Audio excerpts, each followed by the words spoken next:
जय श्री राम। देखिए, अगर आप भी यूपीएससी की तैयारी करना चाहते हैं और खास करके हिंदी मीडियम से करना चाहते हैं तो सबसे पहले आपके दिमाग में आता होगा कि भाई कोचिंग जा करके कर लूँ, वो भी कहाँ पर, दृष्टि आईएएस में। आप लोगों को पता ही होगा कि दृष्टि आईएएस हिंदी मीडियम के लिए सबसे अच्छी कोचिंग मानी जाती है और सबसे बड़ी कोचिंग भी है। तो क्या दृष्टि आईएएस अच्छी कोचिंग है? अगर हम उसमें जाए तो कितने रुपए हमारे लग जाएंगे और कितने समय में हम यूपीएससी निकाल सकते हैं? तो इस वीडियो में हम यही बात करने वाले हैं। देखो, सबसे पहली बात तो क्या दृष्टि आईएएस अच्छी कोचिंग है, इस बारे में कोई बात होनी नहीं चाहिए, क्योंकि दृष्टि IAS one of the best coaching है हिंदी मीडियम के लिए और सबसे अच्छी वही मानी जाती है। तो इसमें कोई संदेह वाली बात नहीं है कि वो अच्छी है या नहीं है। पर दूसरी बात आती है कि उसकी फीस कितनी है। उसकी फीस है, दृष्टि आईएएस की 18 महीने में एक कोर्स कंप्लीट होता है जिसमें वे पूरी की पूरी तैयारी करवाते हैं। आपको बुक भी वही देंगे, आपको टेस्ट सीरीज भी वही देंगे, मतलब आपको सारे का सारी चीजें वही देंगे कोचिंग से रिलेटेड। ठीक है, तो उसकी उनकी फीस है 1,45,000 रुपये 18 महीने की, यानी कि 1.5 साल की फीस 1,45,000 रुपये है। अब अगर आप एक ही बार की में फीस भरते हो, ये इंस्टॉलमेंट वाली है, अगर आप एक ही बार की में फीस भरते हो तो आपको 10,000 रुपये का डिस्काउंट दिया जाता है। तो आपको कितनी फीस देनी पड़ेगी? 1,35,000 रुपये। और टोटल कितनी है वैसे? 1,45,000 रुपये।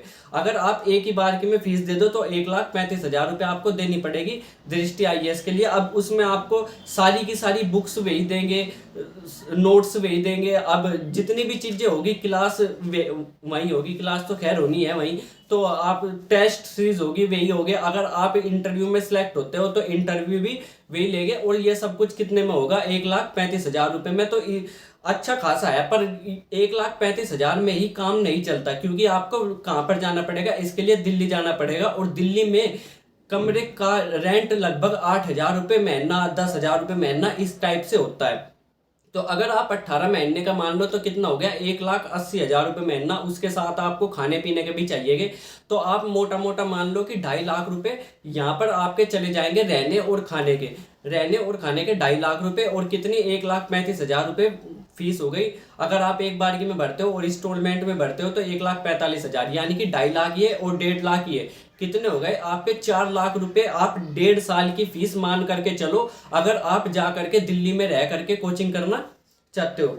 तो ये तो हो गई। अब इतनी फीस एक उच्च जो रिच है वो तो आराम से अफोर्ड कर लेते हैं, और इनके लिए सबसे अच्छा यही होता है कि आप जा करके कोचिंग करो बाहर।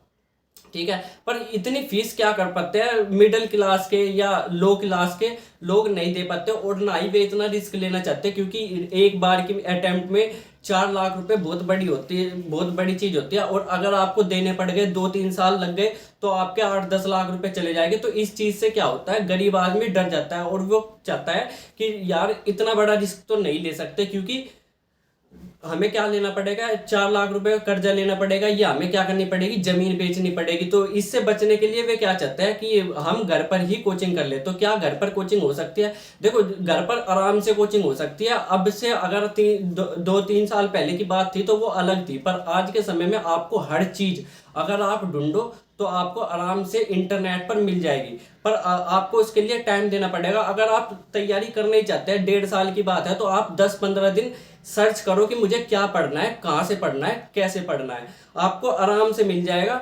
हर चीज आपको इंटरनेट पर मिल जाएगी। जब आप क्या करोगे, कोई बुक का कोई टॉपिक नहीं आता आपको, तो डायरेक्ट कहाँ पर डाल लो? यूट्यूब पर डाल लो, और यूट्यूब पर उस टॉपिक का नाम लिखो और उसको पढ़ लो। तो इस तरीके से भी आप तैयारी कर सकते हो। पर सबसे बड़ी बात ये होती है, घर पर वो माहौल नहीं मिल पाता जो हमें कहाँ पर कोचिंग में मिलता है। क्योंकि कोचिंग में आप जब अपने आसपास के लोगों को देखोगे पढ़ते हुए कि भाई ये पढ़ रहा है, तो आपका भी मन करेगा यार 10 मिनट और फालतू पढ़ लेता हूँ मैं। इस तरीके से 10 मिनट और फालतू पढ़ लिया, 20 मिनट और फालतू पढ़ लिया, क्योंकि मुझे इन्हीं लोगों से क्या करनी है? आप कंपटीशन करना है। पर अगर आप घर पर रह करके तैयारी करते हो तो आपका क्या मन करता है? यार आधा घंटा पढ़ लिया, अब 10-15 मिनट क्या देख लूँ? यूट्यूब की शॉर्ट वीडियो देख लूँ या यूट्यूब की रील देख लूँ। ये क्या करते हैं स्टूडेंट? बहुत बड़ी गलती करते हैं। तो अगर आप सीरियस हो, सीरियस हो, बिल्कुल सीरियस हो, और अपना आप टाइम खराब नहीं करना चाहते, तो आप घर पर रह करके आराम से तैयारी कर सकते हो। क्योंकि बहुत बड़े बड़े आईएएस ऑफिसर हैं जिन्होंने घर पर रहकर ही तैयारी की है। जैसे आप दिव्या तनवार का ले लो, आईएएस टीना डाबी, ये हो गए, तो ये इन्होंने घर पर रहकर ही तैयारी की है। अब वहीं पर कोचिंग में भी क्या होती है, तैयारी होती है, बस कोचिंग में आपका मोटिवेशन बहुत डाउन नहीं होता, और घर पर आपको कुछ घर के भी काम करवाने पड़ते हैं, क्योंकि घर पर क्या होता है, माँ बाप को ये बात समझ में नहीं आती कि टाइम कितना इंपॉर्टेंट है, तो वो कहते हैं चल बाजार से सब्जी लेकर आ। तो इस टाइप से आपका घर पर भी थोड़ा बहुत टाइम खराब होएगा, पर ये टाइम आपका यहाँ पर बच जाएगा। वहाँ पर क्या करना पड़ता है, आपको कपड़े भी खुद धोने पड़ेंगे, या वैसे खाना भी कई बार खुद बनाना पड़ेगा, तो ये टाइम वहाँ पर बच सकता है आपका सब्जी लाने में। तो टोटल अगर कुल मिलाकर देखा जाए तो उतना ही औसत आ जाता है। अगर पढ़ने वाला अच्छा बच्चा है तो वो घर पर भी रह करके आराम से तैयारी कर सकता है। और अगर आप अपने माता पिता के 4 लाख रुपए नहीं खोना चाहते तो आप घर पर रह करके तैयारी करो, और 2-3 साल में आप अगर मेहनत से करते हो तो 2-3 साल में आराम से निकाल लोगे। वहीं अगर आप पैसे भर सकते हो तो आप कोचिंग में जा करके तैयारी करो। वहाँ पर भी आप अगर मेहनत वहाँ भी उतनी करनी पड़ेगी और यहाँ भी इतनी करनी पड़ेगी। घर पर थोड़ी ज़्यादा करनी पड़ेगी, पर उसका फ़ायदा भी मिलेगा। अगर आप घर पर ज़्यादा मेहनत करोगे उसका फ़ायदा जरूर मिलेगा। पर कोचिंग में भी ऐसा नहीं है कि कोचिंग में गए तो आपका सिलेक्शन हो गया, वहाँ पर भी आपको बहुत मेहनत करनी पड़ेगी।